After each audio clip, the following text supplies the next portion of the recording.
Ladies and gents, welcome to this week's Wits Geotalk online. It's fantastic to have you in the audience. I see around 20 people already in the audience, so welcome to all of you. Thank you for joining us. And thank you, of course, to John Hancock's and CCIC Group for sponsoring this week's Geotalk. This week we shift in from the hard rock domain, and we're joined by Professor Alan MacDonald from the British Geological Survey to give us a talk based on groundwater studies.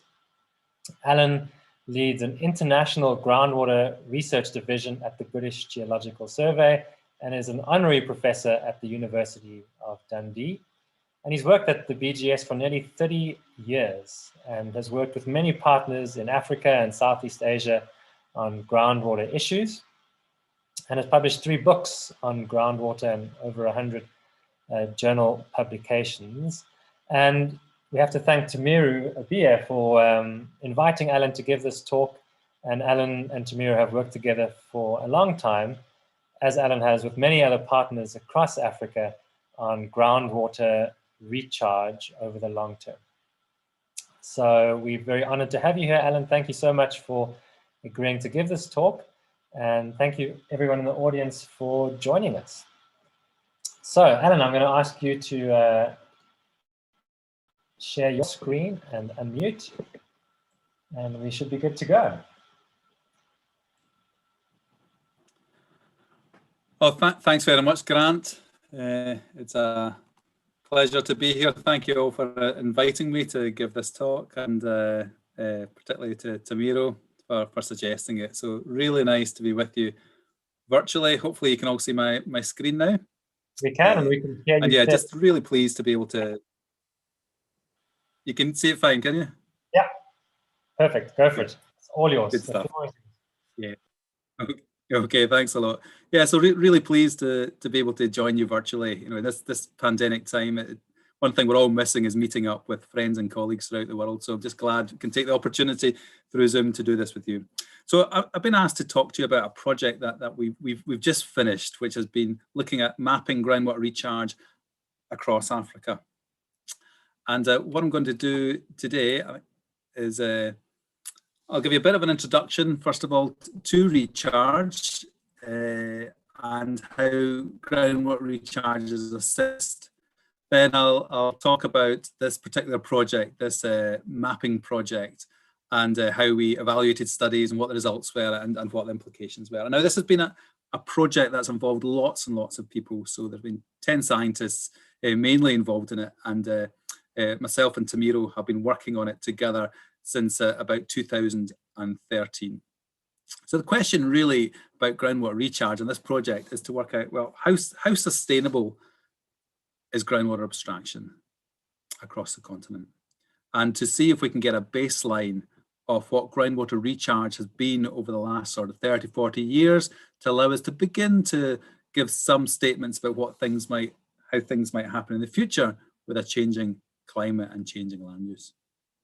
So first of all, recharge. Well, groundwater recharge is one of the worst things in hydrogeology to try and evaluate. It's really complicated to evaluate, and it's very difficult to get a straight answer on it. So it's the thing that makes us hydrogeologists scratch our heads a lot of the time. And basically, recharge is just the replenishment of groundwater, and it starts off with rainfall, and then of course you've got evapotranspiration to take a lot of that rainfall away, and then by the black arts, we then have some of that water ends up in the groundwater system.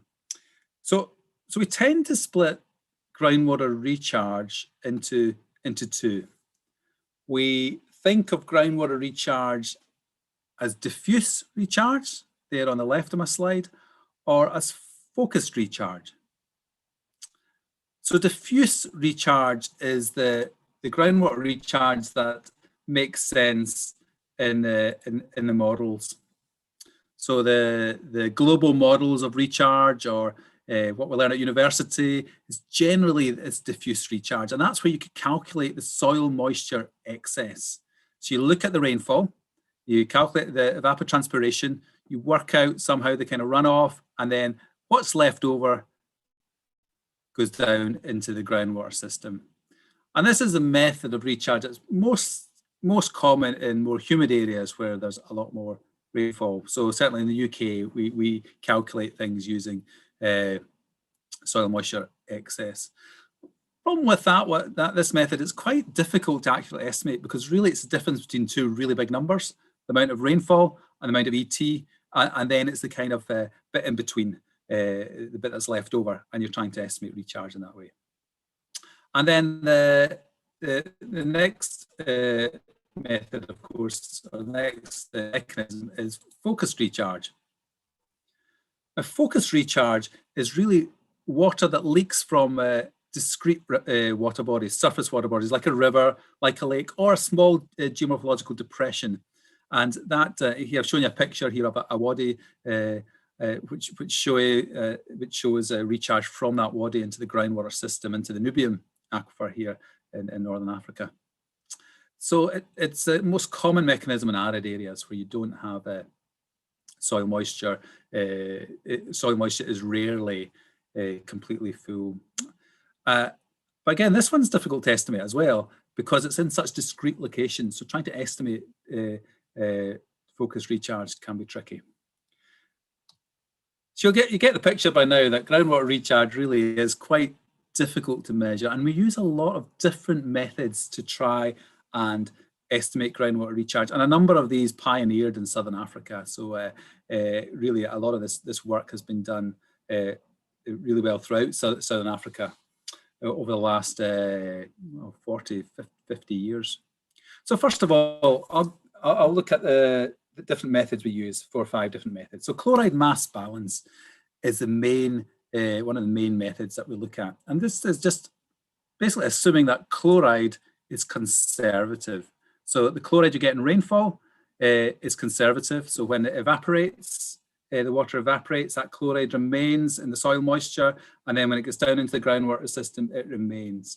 So by making that assumption, you can then, by measuring chloride in rainfall and measuring rainfall volumes, and then measuring chloride in groundwater, and maybe making some accounting for dry deposition of chloride or contamination, you can then get an estimate of what the groundwater recharge is by the kind of simple ratios between chloride in rainfall and chloride in groundwater. To do that, you've also got to be able to estimate runoff properly. So how much water actually escapes out of the system rather than going down. So it's a really good method for trying to measure recharge or estimate recharge, and it's fairly cheap to do as well, which is good. And on the right there is applying this method through the unsaturated zone. So instead of just doing it in the groundwater beneath the water table, you can actually take measurements from the unsaturated zone. You can spin these samples, extract water to see how recharge has changed over the years as that water, as that record is given in the unsaturated zone. The next, probably most common method we use is water table fluctuation methods. And this, again, is a pretty basic one. We'll look at how groundwater levels go up in relation to rainfall. So when the groundwater levels go up, you assume that's due to recharge. So pretty easy to do it. You just got to measure the water level. You've got to calculate that rise in water table. Tricky bits here come into estimating, first of all, the porosity, the specific yield of the aquifer it's in, because the volume of actual recharge is related to the actual porosity or the specific yield of the aquifer. So a lot of, and as a hydrogeologist, it's quite hard to measure a specific yield without really good pumping tests, or maybe using some geophysical methods like MRS.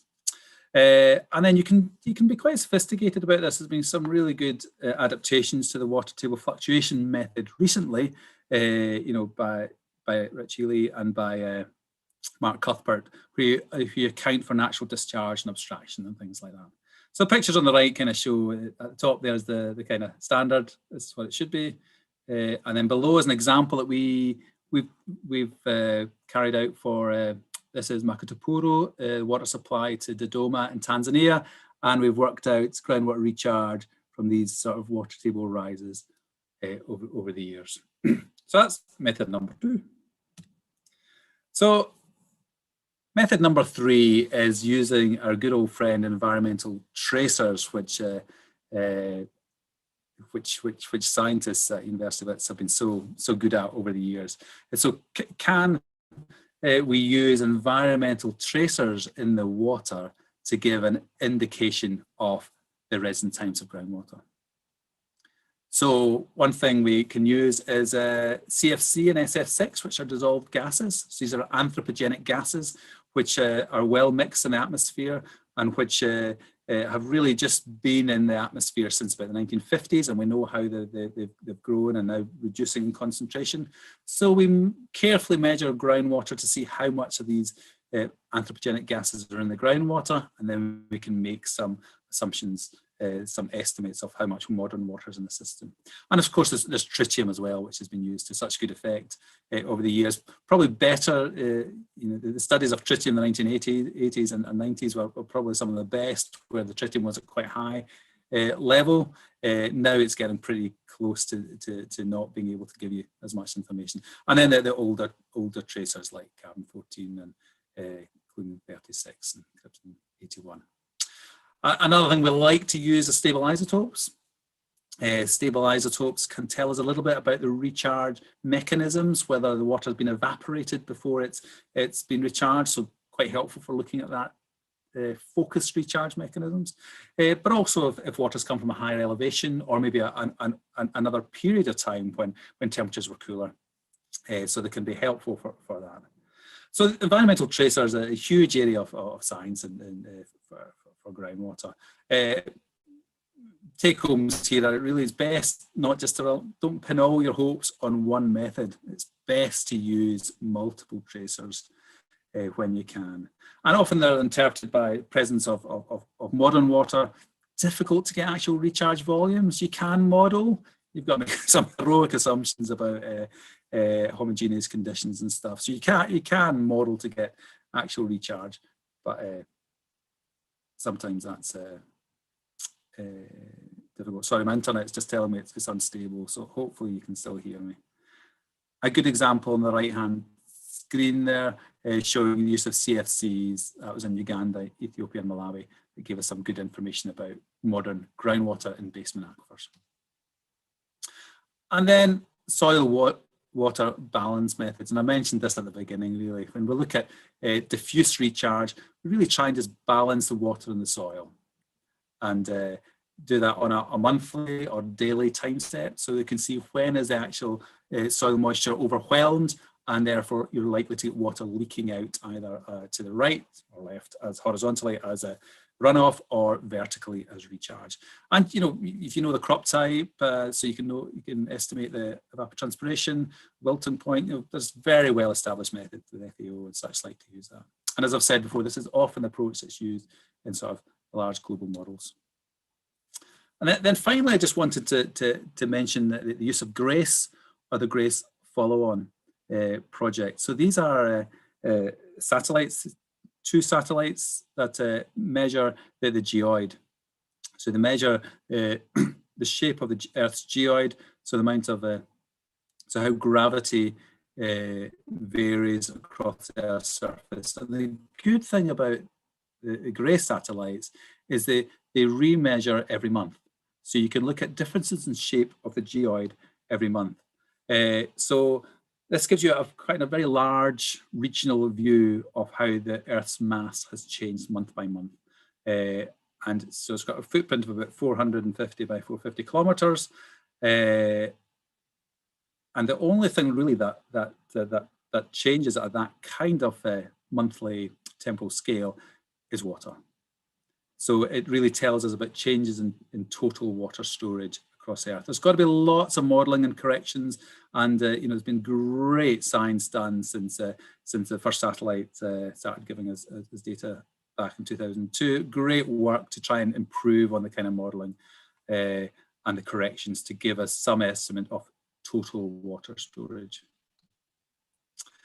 Right, so here's just an example of some work we did published a couple of years ago, where we used GRACE to look at the major sedimentary basins across the continent. And so you see the different graphs there related to the different bases, the North African and Central and Southern African. And just two things I wanted to highlight from this kind of work is that these the two basins in Senegal and the Lamoudan Basin, you actually have rising groundwater levels, so groundwater accumulation across the continent. And then if we look down here, where we're in today in Southern Africa, you can see some more complex variations, and they're linked really to what the rainfall has been doing over the last 15, 20 years. So you've got a slightly more complex pattern there of rising and falling total water storage. Now, I'm talking about total water storage. To get to groundwater, you've got to do lots of modeling, and often they're not very reliable to look at groundwater on an annual basis. So if you're looking at recharge from an annual basis, it's not particularly good. But if you're thinking long term, then it's quite good for groundwater. So that's a long introduction, but it gives you an idea of the different methods and different challenges we have to trying to estimate, and I say estimate rather than measure, trying to estimate groundwater recharge at this kind of regional or continental scale, as we're trying to do here, when we cover so many different geological environments and land use environments, and obviously climatic zones as well. So this study had its genesis in 2012, when we had published some maps of groundwater storage for Africa, looking at groundwater storage and also broadly the amount of yield you might get from an aquifer. So at a very high level. But what we didn't do at this point was look at recharge. And Mike Edmonds, who many of you might know, who's a scientist at BGS in Oxford, and had done an awful lot of work, particularly on Northern Africa and the Sahel on recharge. Mike, who's a friend, had said, you need to look at recharge. So in 2013, we managed to get some money together, and it wasn't very much money, to try and look at groundwater recharge across the continent. So we had 10 scientists. So we had, and Tamiro being one of them, Sefu Kebede, as well, who's now in South Africa from Ethiopia, and Bridget Scanlon from the States, and a number of us from the UK, and various folks from West Africa and the Sahel, and North Africa as well. So the nice picture there in the middle is of us all at the AGU in San Francisco, where we all gather together to kick off this project and begin to think about it. So in 2020, that's 7 years later, we completed the database, and we published the paper in 2021. And sadly, Mike Edmonds had died in 2015, who was very instrumental in this work, and this paper were published very much in his memory. So why did it take quite so long? Well, the real reason for it, I haven't put up here. The real reason is that we ran out of money after the first year. So this was all really a labor of love. So it's all done in our spare time when we could grab a little bit of time here or there to try and get this work done. So we'd identified 316 studies from across the continent, and each one of these papers were read and databased. And then we had to evaluate each of these studies for whether the technique used was appropriate to that environment or not. And what we were looking for in this study was long-term average recharge. So it wasn't enough to have one measurement from an arid area in a year. We wanted this long-term view of groundwater recharge. What is it over the long term?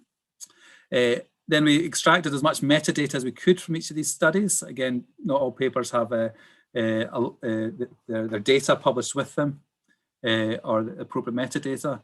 And then we did quite a bit of reanalysis. So some studies we reanalyzed some of the data when we could, trying to get back to the original studies. And then, of course, trying to georeference each study to the exact location. And the final one, removing duplicates.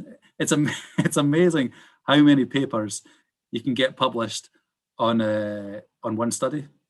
So you think, you got 5 papers here for for a bit in Niger on groundwater recharge. You think you've got 5 different results, but actually when you look at it, it's kind of the same data. So trying to make some assessments about removing what duplicates they are and choosing sort of the best ranges of recharge for each study. So there was different criteria we used to try and evaluate the studies that actually made it into the final data set. So the final data set then involved 134 different measurements, different studies, pretty well distributed across the continent. And the different symbols there represent the different methodologies used to estimate recharge. And what we did is that just about all of the studies had at least 2 methods to estimate recharge. So rather than just one method, we looked at least 2 methods for estimating recharge. And as you can see from the graph in the bottom right, the chloride mass balance really was the technique that there was most of. And environmental tracers used a fair bit, particularly they were very useful in the sort of very arid areas to show if there's any modern groundwater recharge at all. And then water table fluctuation method next, and that was used quite a lot for a secondary method.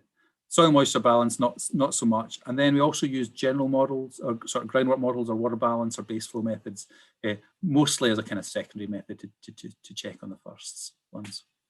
So the period we looked at here that we had sort of information for was 1970 to about 2019. That's really the period for which these groundwater recharge assessments or groundwater recharge data are probably most relevant to. I mean, you can see that there are areas missing. I mean, certainly anything in the humid areas of the Congo Basin, not many studies there at all. Nothing that made the final cut in Madagascar. And also, and actually in the more arid areas, semi-arid areas of the Horn of Africa, there's not so many studies. There's no studies there. So there's the areas that are missing. But apart from that, quite a good spread really across the continent. So moving very swiftly then onto well, what are the results then of this work? So here are the results presented for each of the studies, and you'll notice a couple of things here. First is that recharge occurs in most environments. So even in the arid areas, there can be a little tiny bit of groundwater recharge. And particularly when you look to semi-arid areas, there is fairly consistently measurable groundwater recharge occurring when you look over that longer time frame. It might not be happening every year. In fact, it's not happening every year. But if you look over that longer time period, then some groundwater recharge is occurring. And because of that, we decided that we would actually be better talking about recharge per decade rather than year. So I mean, one of my friends I work with, Richard Taylor, who's based at UCL, has been adamant about this for years, that talking about recharge per year, he says, is really misleading because people often think then they're going to get recharge every year. But we know that recharge really only happens decadally, particularly in semi-arid areas or arid areas. So we need to really start thinking about recharge in that sort of way. So the data that we have there is the sort of average or median groundwater recharge for each of these studies, and you can see it relates pretty well to the aridity of the continent.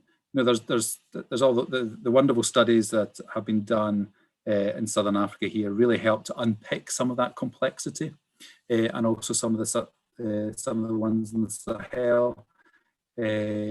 But if we look over the whole of the continent, there's quite a good pattern really with aridity.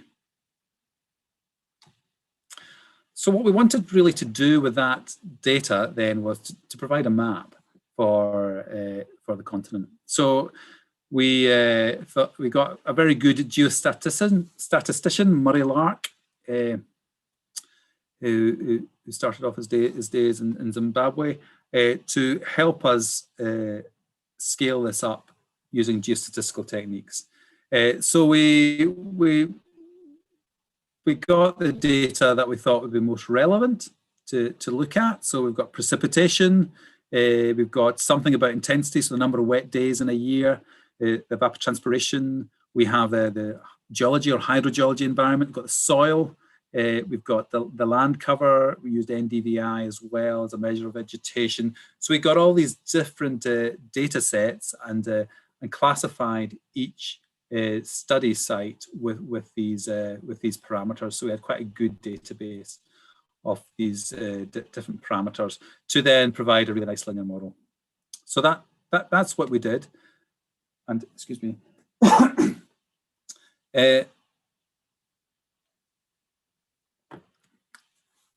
Probably to our geostatistician's disappointment, if I can say that to him, we could really only find a robust relationship with long-term average rainfall. So the relationship with these studies and all these different parameters, when you layer on the different independent predictors, really it was only long-term average rainfall that helped predict what long-term average recharge was. So you see the graph there of the studies. So that the dark blue are the kind of median or best fit values for each study. The lighter blue ones are the ranges for each of the study. Then the red ones here are from a study that Mark Cuthbert published that had I think 13 long-term hydrographs where they looked at recharge. I've plotted them on for comparison here. So you get quite a good, you actually get quite a good fit. It's a power law, and you get quite a good fit between the data and these between the model and the validation data. And interestingly, we found no bias between the different methods. So we did quite a lot of work trying to think out of, is there a difference between if you use chloride mass balance versus water table fluctuation method, is there a systematic bias? And others have found that, and I'd found that in my original study of this, my original work sort of in about 2015. But when we did the quality assurance and made sure that each method was only appropriate to the environment that it was meant to be done in, when we got rid of these studies, then we actually found no bias at all between the different methods used to estimate recharge and the values that they were giving us. So the only robust relationship here is with long-term average rainfall. And the reasons for that must be that using a long-term average rainfall, then you smooth out this annual variability. So it might be that you're getting recharge once a decade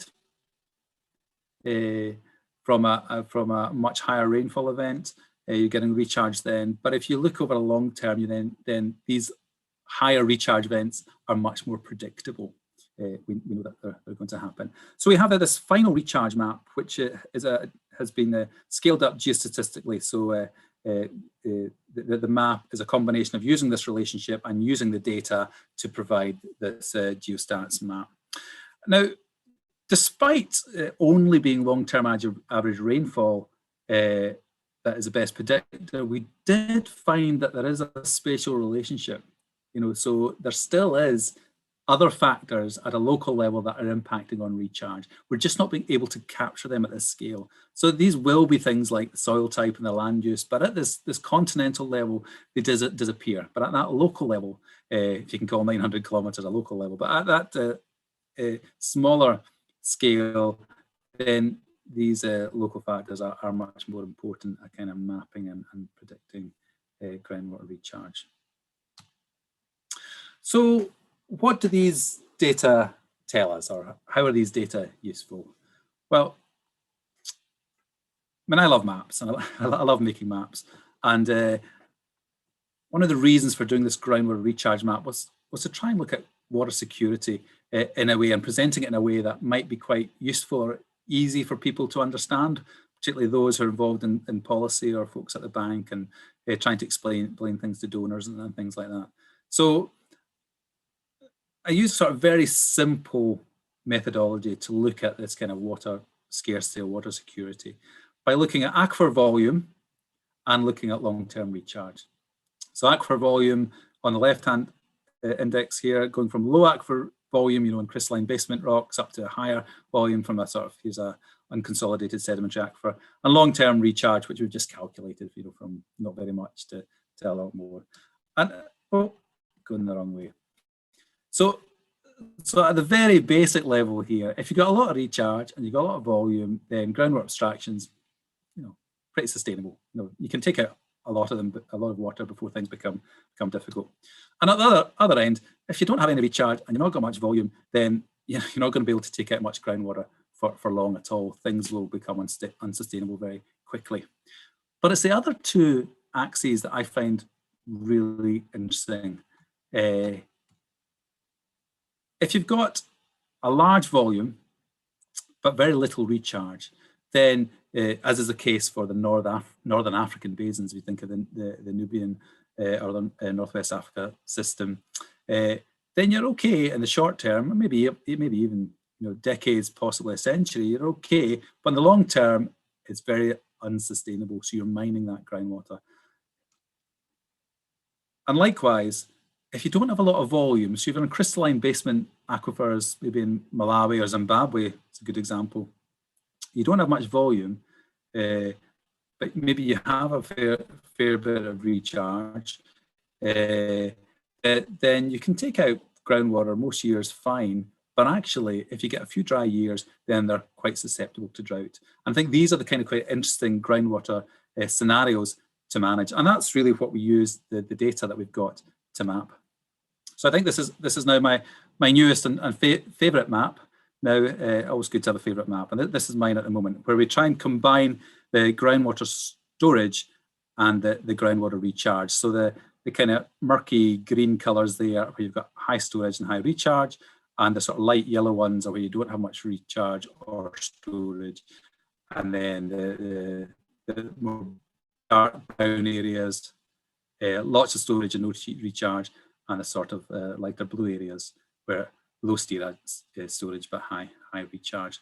And you get a very distinct pattern that isn't a surprise to probably any hydrogeologist tuning in at the moment, but it's nice to be able to get some numbers on this, to get some figures on that. And that's what we did as a team, was to get some numbers out for each country, to look at the relative the volume of groundwater recharge per decade and the volume of storage, and to see how these patterns changed for different countries. So the highest recharge, completely expected, in the wet areas, Liberia, Equatorial Guinea, Sierra Leone, all the sort of West African countries over here. Lowest recharge, as you'd imagine, in the north, Western Sahara, Egypt, Libya, Algeria, Mauritania, and such like. And I compared that to the storage, which we calculated in 2012, where you can look at that. So don't have enough time to go into detail about the different countries, but just to give a kind of summary here, the graph on the right shows each country and where its plots on this groundwater storage versus recharge axis. So the size of each circle is related to the population of that country, and the colours are related to where they sit in Africa. And I think the most striking thing about this piece of analysis, this piece of work, is it really strongly highlights how there's very few countries that have both low groundwater recharge and low storage. Africa really has been I suppose, blessed with having dry areas with quite large aquifers and groundwater storage, and the wetter areas might not have much groundwater storage, but they have regular recharge. So you've got very few countries that have both low recharge and low storage. Of course, there are some, and within each country you have environments that are like that. But as a whole, that's the pictures. So there's only 5 countries that have both recharge and storage below the median for Africa, and a lot of them are in Southern Africa. You've got Eswatini and Zambia, Lesotho, Zimbabwe, and then up in the Horn of Africa, you've got Eritrea. So I kind of think this is quite a useful way of looking at water security, because what I find is that in the water environment or the water discussions, groundwater is so often left out of water security discussions. It's all about rainfall. It's all about runoff, and they so often leave groundwater out of the equation. But we know that groundwater silently and happily solves a lot of these water insecurity issues.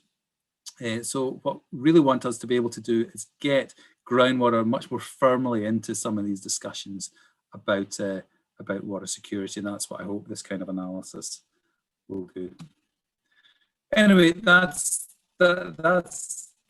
me finished. That's a quick run through this mapping study for Africa. That took us so long, starting in 2013 and finished in 2021. I feel it's been with me forever. So really, to conclude, well, first of all this data is now, it's freely available online. So I'll put a link to the paper at the bottom, and there's a link to the data from that from the paper there. So the database of all these studies and the map for using GIS or whatever is all freely available for people to use, as long as you say where you got it from. And then just looking at the number as a whole, this groundwater recharge for the continent is approximately 15,000 cubic kilometers per decade.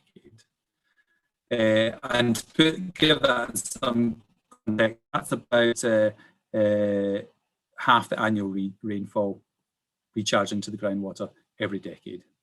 And of course, it's very lumpy. You know, it's you're not getting that across the Sahara. But if you look at the whole Africa, that's what you get. So we've got this relationship between long-term average annual rainfall and recharge.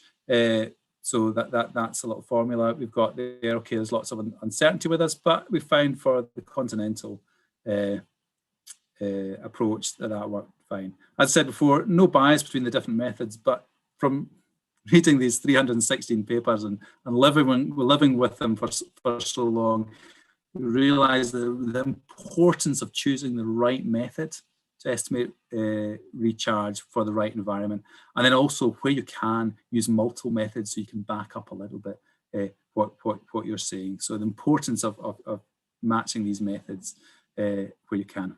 Now, there's much more research out there, particularly on mechanisms. A lot of the really interesting research is at a lot more local level, trying to work out diffuse recharge versus focus recharge. What are the geological environments that help excess rainfall get into the groundwater environment? How's land use going to change? How's conservation agriculture going to impact on groundwater recharge? So a lot of really interesting, important research to happen at a more local level, to sort of uncover the different processes going on there.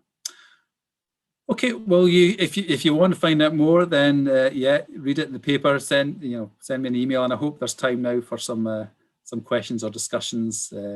Very happy to take any questions that there might be. Okay, thank you. Alan, thank you very much. That was incredibly interesting and very enlightening, certainly for me as a hard rock igneous petrologist, and I'm sure the audience will agree. And we have a great audience of over 35 people, so you've certainly drawn them in. Alan, thank you very much for that. And now over to you, audience. Are there any questions that you would like to ask Alan after that very interesting talk? There's two ways you can do that. You can either raise your hand. You have a little icon at the bottom to raise your hand, or you can type a question and I'll read that out. So I see that Sue or Lou has a question. I'm going to give you the mic. Sue, do you want to talk? You just need to unmute. Hi, yes, Grant, can you hear me? Yep, go for it. Hi, we've done a preliminary study on a kind of a 4D survey of water using geophysics. So we looked at 4D resistivity and also 4D gravity. It was only a preliminary local study, but I'm wondering about the potential of that for integrating with these other studies or for comparing with them. Thank you. Yeah, that's a great point, and a really good. It's a really good approach to use. We're trying that as well. We're working with partners in agricultural universities in Malawi and Zambia and Zimbabwe, where we're instrumented with 4D geophysics as well, and it's beginning to give us some really nice methods. It's quite hard to get it with using ERT, that is electrical resistance tomography, and it's giving us a lot of really good information about the soil moisture. And we're hoping it will give us some good information about what's going on at depth as well. So yeah, I think it holds a lot of promise. Like everything with geophysics, you need additional data to help interpret it. So it is useful to be able to have some other information on sort of soil moisture, or if there's any groundwater level data as well. But yeah, it sounds like you've got a really interesting study, preliminary study you're doing already. So it sounds good. Thank you, Sue. We now have a question or hand raised by ProDeo, which I'm going to allow you to talk now. And you'll just need to unmute yourself, ProDeo. I'm not sure if that's your company name or your avatar name, but you are able to talk. We can hear you now, ProDeo. Okay. My name is ProDeo. I'm from Ghana. I want to know the techniques that were used to produce the maps. How many of them were constrained by other comparative methods to tie down the methods that were used for this study? Because there should be, it's possible that you could have compared 2 or more techniques to really constrain better. How many of these works did you constrain using multiple techniques? And what is the resolution? Because I know recharge studies is very difficult. A lot of it has not been done in Ghana. So what is, for instance, in Accra, I haven't seen people do a lot of recharge, but 1 or 2. So how representative are these in terms of the local scale? These are my 2 questions. Okay, thank you, Pradea. Great questions. And taking the first one first, I think we managed to get multiple studies for about 90% of the sites. So okay. It was one of our main criteria was being able to have a second method to validate the first method. Sometimes that would be maybe a groundwater model, maybe, or some base flow analysis, or what you've often found is maybe they would maybe chloride mass balance be validated with some environmental tracers to show if it was in the right ballpark or not. Okay. But I strongly agree with you that you need a couple of methods where you can to try and really estimate recharge. And the second question, I mean this the scale of this the scale of the map, means that it's going to be wrong. At every location you look at, it's not going to be quite right because it's been averaged, it's been scaled up. And such like, but it will give you a rough idea of what median recharges should be for these different environments. I mean, what I would suggest is that for there are quite a few studies in Ghana, and some of them are in the database. So you could look at go to the database and see what studies we've got in Ghana, and maybe look at these individual studies for that area. But I hope the map we've done just gives a first rough estimate of what recharge might be. Okay, thank you very much. Thank you. I'm okay. Great. Thank you, Pradea. That's an excellent question. Thank you. Thanks for joining us all the way from Ghana. We've got a question here in the Q&A from Ray Durheim, who's watching from Johannesburg. And Ray's a very nice talk, even though he missed a little bit in the beginning. He asks, in your opinion, how useful are ground or satellite gravity measurements in monitoring groundwater discharge? So the question is about the use of gravity for groundwater discharge. Ground or satellite-based gravity measurements. Yeah, I would say it might be controversial, but gray satellites are okay, but for actual groundwater, they're quite tricky because at a really large scale, like what I showed you that for the African basins, and we've done other work for Southern Africa as well. That kind of large scale, they can give you an idea of changes in total water storage. But the thing about gravity, as you'll know from satellites, is it doesn't tell you whether that's in the atmosphere, whether that's in the soil, whether it's in the vegetation, or whether it's in the groundwater. So you have to use models to try and then unpick where that water is. And certainly from a year to, what we found is that from year to year, so annual variations, it was just noise, you know, because of the models. You know, over a longer term, it was a lot more useful because, you know, soil moisture would dry up and wet every year. So over the long term, don't do that. You could tell. Ground-based measurements, yeah, that holds a huge amount of promise. So I'm really excited.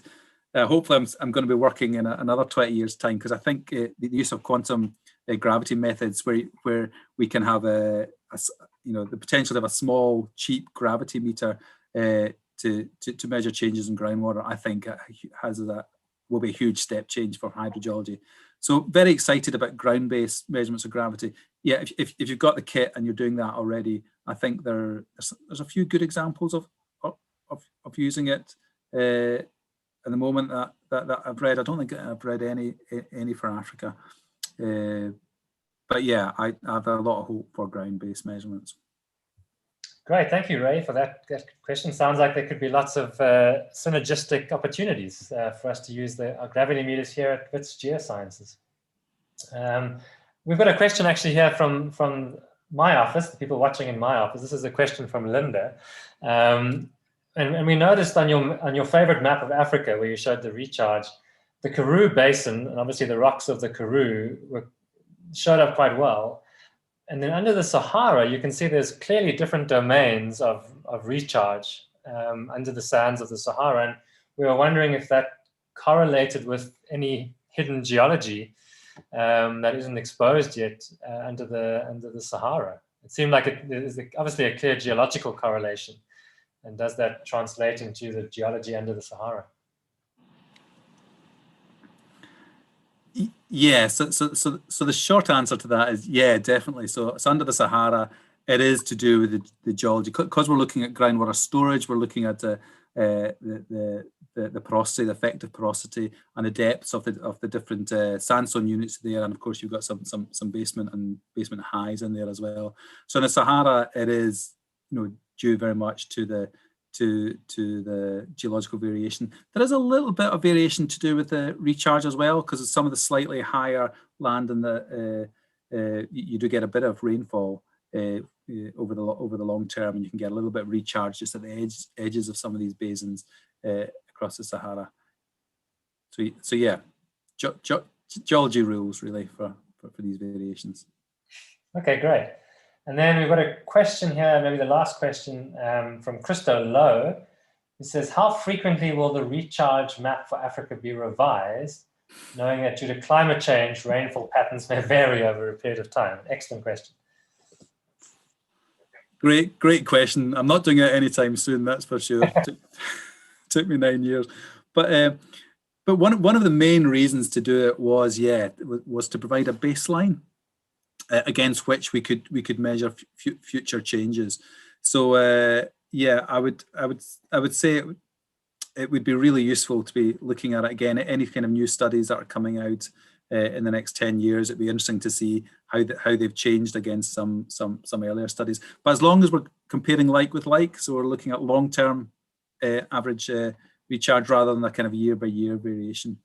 What I think this will be useful for is looking at forecasts using sort of climate models. So there's quite a lot of interest now on using sort of climate models to forecast future climate and then possibly recharge. So I think these maps, or that map, might be quite a helpful way to compare future predictions from climate models and climate change with what the real data have shown us for 1970 to 2020. Okay, great. Well, Alan, there's lots of comments thanking you for the excellent work and the excellent talk. So from us here at Wits Geosciences, thank you very much. we hope that you'll be able to visit us after COVID sometime and come and give another talk in person here in Johannesburg. So the invite is always open. And thank you for being willing to share your research with us. No, that's great. Really happy to be with you all. Thanks so much for inviting you. And yeah, love to come and see you in person sometime soon. Great. And then just to end off, just to remind the audience out there, I've just shared my screen. There's a bunch of people that we don't recognize. And so if you'd like to join our Geotalk mailing list, you just need to take a picture of that QR code and you'll be taken to a subscription page. And of course, you can follow us on all of these different social media links. And next week's talk takes us into the geophysical realm, even further into the geophysical realm, where we'll be talking about thermochemical tomography of Central and Southern Africa from multi-observable probabilistic inversion models. And that is a talk by Ben Mansour Walid from Washington University. He's currently a postdoc at WashU. So we look forward to seeing you for that talk, same place, same link, next Thursday. And of course, if anyone would like to stay around and ask Alan any other questions in a bit of social networking online, you're welcome to. You just need to stick up your hand so I can make you a panelist. All right, but thank you, everyone, and we look forward to seeing you next week. And thank you again, Alan. All the best.